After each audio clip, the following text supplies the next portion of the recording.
बिस्मिल्लाहिर्रहमानिर्रहीम। अस्सलामुअलैकुम दोस्तों, आज हम उर्दू के बहुत ही अहम सवालात सॉल्व करने की कोशिश करते हैं। ये जो सवालात हैं दोस्तों, पुलिस कांस्टेबल तहरीरी इम्तिहान की तैयारी के लिए बहुत ही अहम हैं। इससे पहले अगर आप मेरे चैनल पे न्यू विजिटर हैं, आपसे गुजारिश है कि मेरा चैनल सब्सक्राइब करना ना भूलें ताकि मेरी मालूमाती वीडियोज़ आपको मिलती रहें। तो शुरू करते हैं दोस्तों। पहला हमारा सवाल है, वो हरूफ जिनसे कोई ज़बान बनती है क्या कहलाते हैं? तो ये कहलाते हैं हरूफ तहज्जी। हरूफ तहज्जी इसका राइट आंसर है। उर्दू ज़बान के हरूफ तहज्जी अलिफ मद आ समेत कितने हैं? तो उर्दू ज़बान के हरूफ तहज्जी अलिफ मद आ समेत 38 हैं। वो हरूफ जिन पर अल अरबी आता है मगर पढ़ा नहीं जाता, इन हरूफ को क्या कहा जाता है? इन हरूफ को कहा जाता है हरूफ शमसी।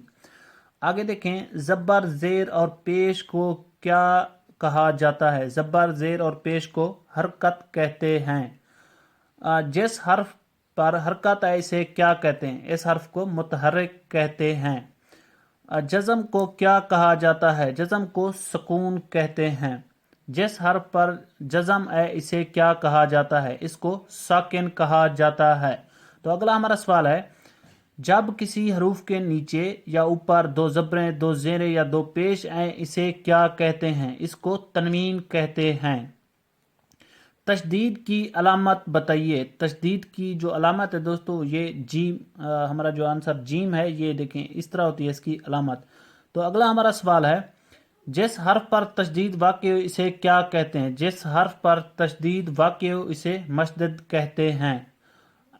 दो हम मनी अल्फाज क्या कहलाते हैं? दो हम मनी अल्फाज मुतरादिफ कहलाते हैं। तो अगला हमारा सवाल है, जिन अल्फाज के मैनी एक दूसरे के उलट हों क्या कहलाते हैं? जिन अल्फाज के मैनी एक दूसरे के उलट हों उनको हम मुतजाद कहते हैं।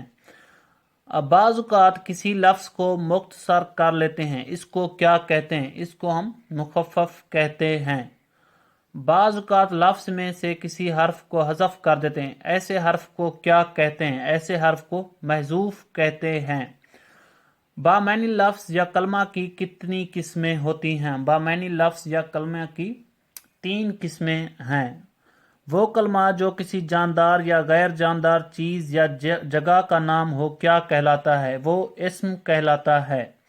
वो कलमा जिससे किसी काम का करना या होना मालूम हो, इसमें कोई ज़माना पाया जाए तो क्या कहलाता है? तो ये फ़ेल कहलाता है।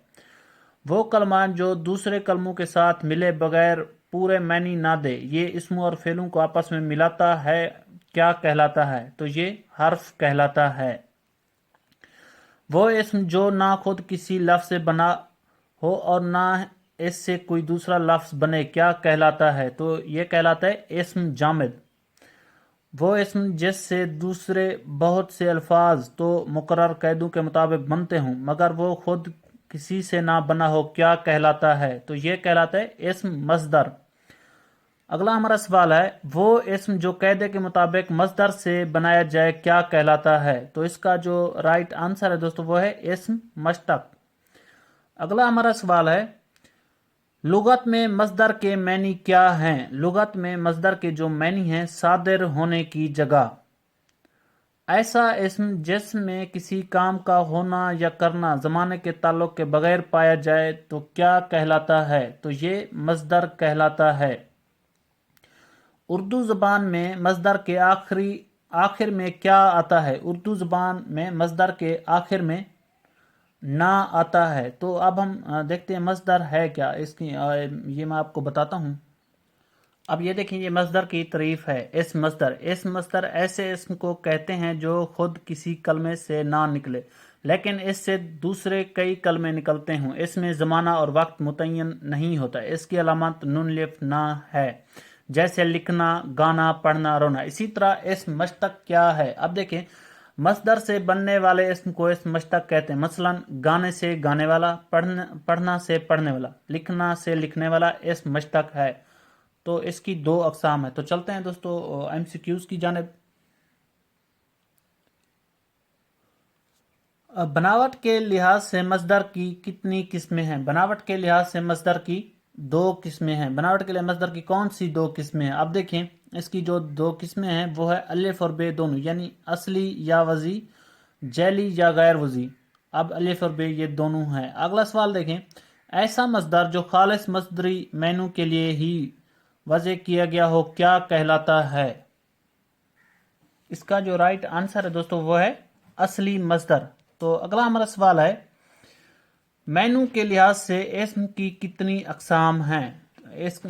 اس کی 2 اقسام ہیں۔ تو آگے دیکھیں، وہ اسم جو کسی خاص چیز یا شخص کے لیے بولا جائے کیا کہلاتا ہے؟ وہ اسم جو کسی خاص شخص یا چیز کے لیے بولا جائے وہ اسم نکرہ کہلاتا ہے۔ آگے دیکھیں، وہ اسم جو کسی عام چیز کا نام ہو کیا کہلاتا ہے؟